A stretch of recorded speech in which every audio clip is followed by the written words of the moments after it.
Hello friends, welcome back to my channel. Kiran saving इरामध्ये तुमचं खूप खूप स्वागत आहे. तर या अगोदरच्या व्हिडिओमध्ये मी एका व्हिडिओमध्ये तुम्हाला या ब्लाऊजची कटिंग सांगितलेली होती. म्हणजे हे 32 चेस्ट साईजचं कटोरीमध्ये ब्लाऊज आहे आणि हे बिना अस्तरचं ब्लाऊज आहे. त्यामुळे जे आहे मी जेवढी हाईट होती त्यामध्ये 2 इंच एक्स्ट्रा घेतलं, तर हाफ इंच आपलं शोल्डरमध्ये जॉईंट करण्यात जाणार आणि 1.5 इंच जे आहे उरलेलं आपण खालची जी पट्टी आहे ती पहिले पाव इंच नंतर 1.25 इंचापर्यंत फोल्ड करून अशी जशी मी व्हिडिओमध्ये दाखवत आहे त्या प्रकारे मी इथे त्याला स्टिच करून घेणार. म्हणजे आपली खालची जी पट्टी आहे ती इथे तयार होऊन जाते. आपल्याला वेगळी पट्टी लावायचं काम पडत नाही जेव्हा आपण ब्लाऊजचीच एक्स्ट्रा पट्टी घेऊन घेतो. आणि फिनिशिंगसुद्धा या पट्टीची खूप छान दिसते. जेव्हा आपण दुसरी पट्टी घेऊन लावल्यापेक्षा याची फिनिशिंग छान असते. जेव्हाही तुम्ही बिना अस्तरचं ब्लाऊज शिवत असाल तर या प्रकारची एक्स्ट्राचं घेऊन अशी पट्टी तुम्ही तयार करायची. त्यानंतर जे आहे बॅकचे टक्स घेतलेले आहे मी, तर अर्ध्यामधून फोल्ड केलं आणि 4 इंचावरती जे आहे मी ते टक्स घेतले आणि ती टक्सची हाईट जी आहे ती घेतलेली आहे मी जास्तीत जास्त 4.25 किंवा 4.5 इंचाच्या अंतरावरती. त्यानंतर हाफ इंचाचे जे आहे म्हणजे पूर्ण 1 इंचाचं, तर हाफमधून त्याला फोल्ड केलं तर हाफ इंचाचा मी टक्स मारला म्हणजे टोटल जे आहे आपलं 1 इंचाचा टक्स तिथे येऊन जातो. त्यानंतर आता फ्रंट पार्ट आपल्याला रेडी करायचा आहे, तर त्यासाठी सर्वात अगोदर घेतलेली आहे मी कटोरी. आणि कटोरीसाठी जो टक्स असतो पहिला जो असतो म्हणजे 1.5 इंचाचा आपला टक्स असतो आणि जी हाईट असते ती 2.5 इंचाची असते आपल्या कटोरीची. तर इथे जे आहे मी तेच मेजरमेंट घेऊन जे आहे इथे टक्स दिलेले आहे आणि कोणा न काढता जे पॉईंट येतो ना तिथे थोडासा असं कर्वमध्ये दिलेला आहे, जसं की तुम्हाला आता व्हिडिओमध्ये दिसत आहे त्याच प्रकारे थोडंसं त्याला गोलाईमध्ये करायचं. म्हणजे एकदम असा टोक जो असतो तो दिसत नाही कटोरीला आणि व्यवस्थित कटोरी आपल्या रेडी होऊन जातात. त्यानंतर आता कटोरी तर रेडी झाली. आता साईड पार्ट्स घ्यायचे आणि कटोरी आणि साईड पार्ट हे दोन्ही आपल्याला व्यवस्थित असे जॉईंट करून घ्यायचे. तर मी नेहमी जेव्हाही कटोरी आणि साईड पार्ट तयार करायचा असतो तर मी गळ्याकडूनच सुरुवात करते. कारण जेव्हा जर थोडासा फार तरी आपल्याला जर कमी जास्त झालं कटोरी किंवा साईड पार्ट, तर गळ्याकडून जर आपण स्टिच नाही सुरुवात केली तर कसं होतं, खालून जर एक्स्ट्रा झालं आणि कमी झालं तर आपण कट करून त्याला असं एका याच्यामध्ये आणू शकतो. पण गळ्याकडून जर झालं तर आपल्या गळ्याचा शेप बिघडवू शकतो. त्यामुळं नेहमी अटॅच करताना जे आहे ना आपल्याला गळ्याकडून सुरुवात करायची, म्हणजे आपल्या गळ्याचा जो शेप आहे तो व्यवस्थित जसाच्या तसाच आपला राहतो.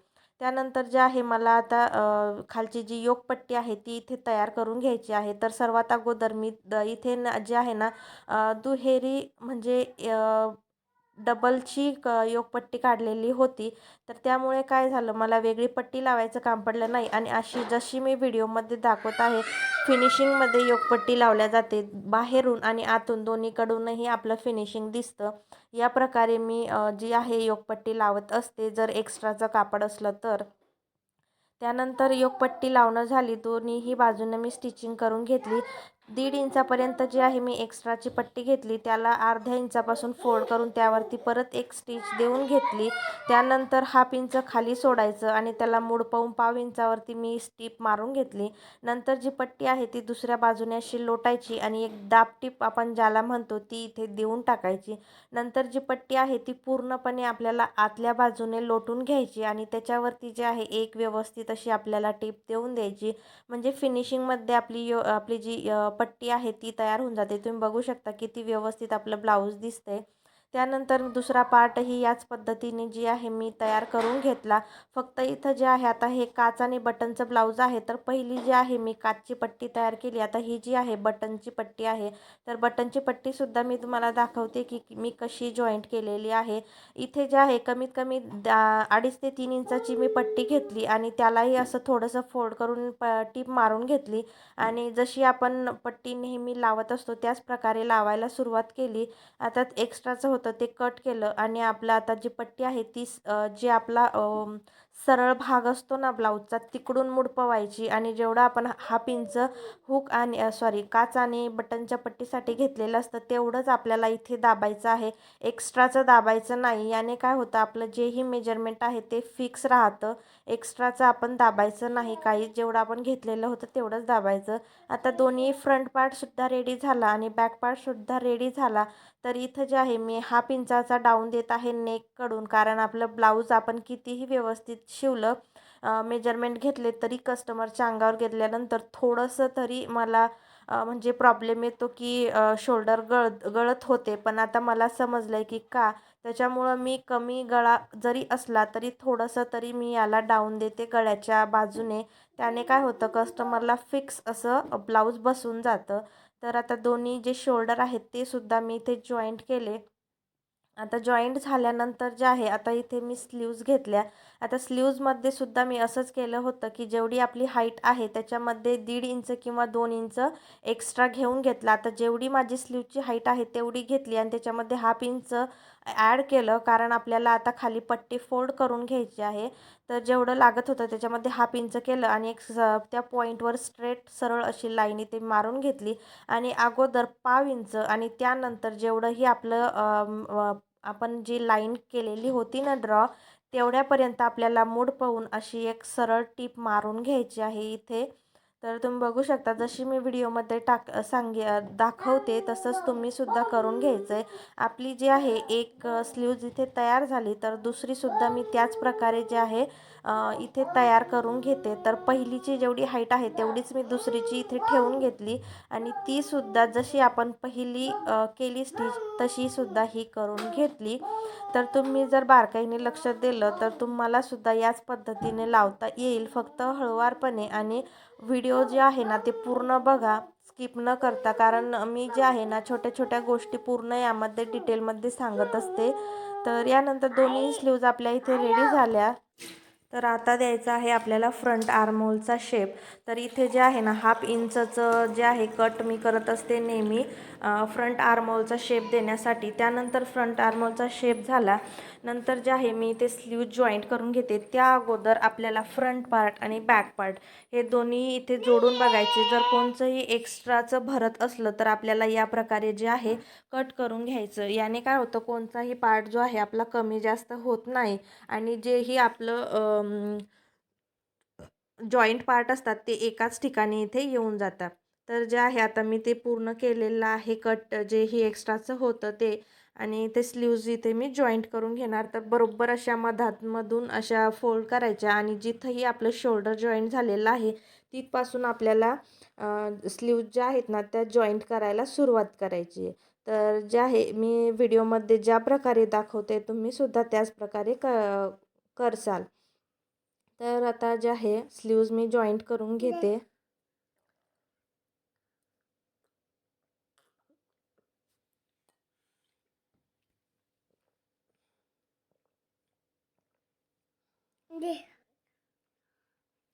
आता इथे जे आहे मी स्लीव्ज जी आहे जॉईंट केलेली आहे. तर आता आपण दुसरी जी स्लीव्ज आहे ना ती याच प्रकारे मी इथे जॉईंट करून घेणार.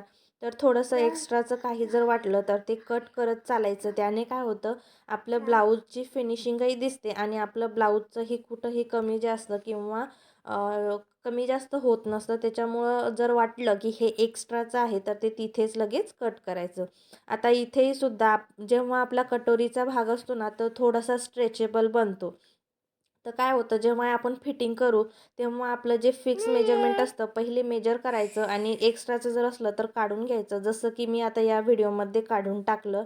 पहिले मेजर केलं आपली चेस्ट किती आहे आणि त्याच्यामध्ये शिलाई मार्जिन ॲड केली आणि एक्स्ट्राचं होतं ते मी ते कट करून टाकलं. आता जे आहे मला फिटिंग करायची आहे ब्लाऊजची. तर अंडरग्राऊंड फिटिंग करणार आहे. तर त्याच्यामुळं वरच्या बाजूला म्हणजे जे ही सरळ बाजू आहे ना आपली त्या बाजूने जे आहे आपण एक टीप मारून घेतली. नंतर त्याला आतल्या बाजूने आले आणि परत त्याच्यावरती एक दाब टीप देऊन घेतली. आपली फिनिशिंगही खूप छान दिसते आतूनही आपण जर या प्रकारे स्टिचिंग केली तर. तर आता जे आहे या प्रकारे मी 1 ते 2 टिपा इथे मारून घेते.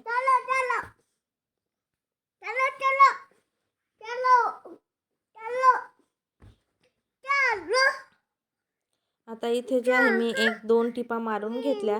त्याच्यानंतर काय करायचं आहे आपल्याला ह्या ज्या टिपा मारणं झाल्या तर आपली लास्टची म्हणजे जेही आपलं फिक्स मेजरमेंट असतं ब्लाऊजचं ते इथे मार्किंग करून घ्यायची. आता इथे जे आहे ना दोन्हीकडच्या बाजूने मी इथे टिपा मारून घेतलेल्या आहे. म्हणजे आता फक्त आपलं एकच राहिलं की जेही आपलं फिक्स मेजरमेंट आहे ते आपल्याला इथे घेऊन घ्यायचं आहे. तर जे वेस्ट आहे या ब्लाऊजची ती आहे 28 इंचापर्यंत. तर इथे मेजर करून घेत आहे मी. तर इथं जे आहे 7.25 जेही मेजरमेंट आहे ते मी इथे मार्किंग करून घेते आणि व्यवस्थित इथे एक टीप मारून घेणार. दे ठेवून इथे. आता जे आहे आपली लास्टची फिटिंग सुद्धा इथे झालेली आहे. तर दोन्ही बाजूने व्यवस्थित मी इथे फिटिंग करून घेतली.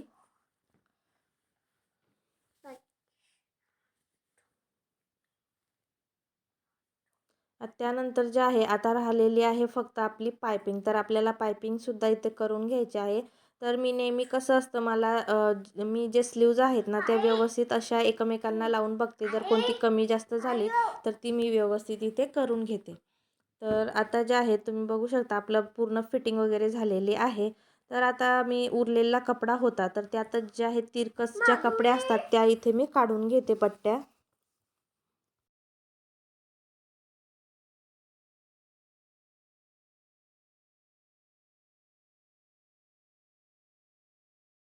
तर इथं जे आहे मी पूर्ण पट्ट्या एकमेकाला व्यवस्थित जोडून घेतल्या.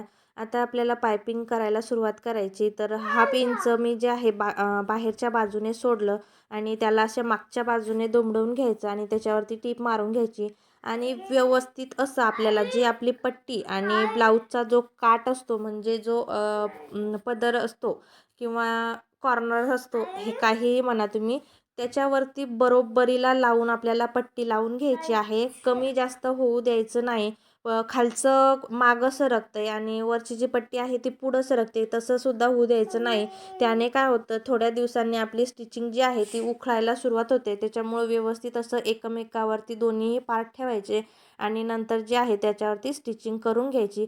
आता इथे जे आहे मी पट्टी जॉईंट केली आणि एक्स्ट्राचं जर कोणचंही कापड असलं तर आपण जिथे जॉईंट मारतो तिथे सुद्धा एक्स्ट्राचं राहतं तर ते असं कट करून घ्यायचं.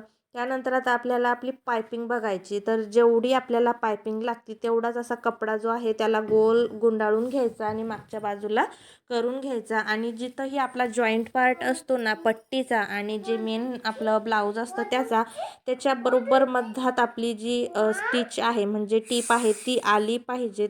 तर त्याच पद्धतीने जे आहे व्यवस्थित आपल्याला असं टीप मारून घ्यायची आहे इथे.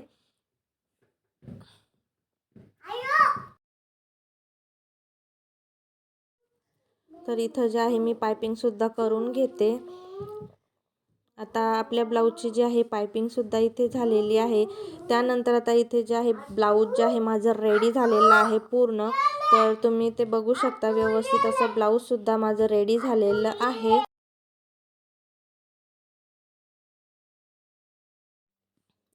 हे तर ब्लाऊज आपलं आता इथे रेडी झालेलं आहे. आता याच्यासारखं जे आहे मी तुम्हाला कटिंगच्या वेळेस 2 ब्लाऊज दाखवलेले होते. तर त्याच प्रकारे जे आहे माझं दुसरं ब्लाऊजसुद्धा मी इथे त्याच प्रकारे ज्या प्रकारे मी हे रेड ब्लाऊज स्टिच केलं त्याच प्रकारे हे जे ब्ल्यूवालं ब्लाऊज आहे ते सुद्धा मी याच प्रकारे तयार करून घेणार आहे. तर व्हिडिओ तुम्ही पूर्ण बघा. आवडला तर लाईक करा, चॅनलला सबस्क्राईब करा आणि असेच नवनवीन व्हिडिओ बघत राहा. तर हा व्हिडिओ जर तुम्ही इथपर्यंत बघितला असेल तर तुमचं खूप खूप आभार. तर आता बघा तुम्ही हा व्हिडिओसुद्धा.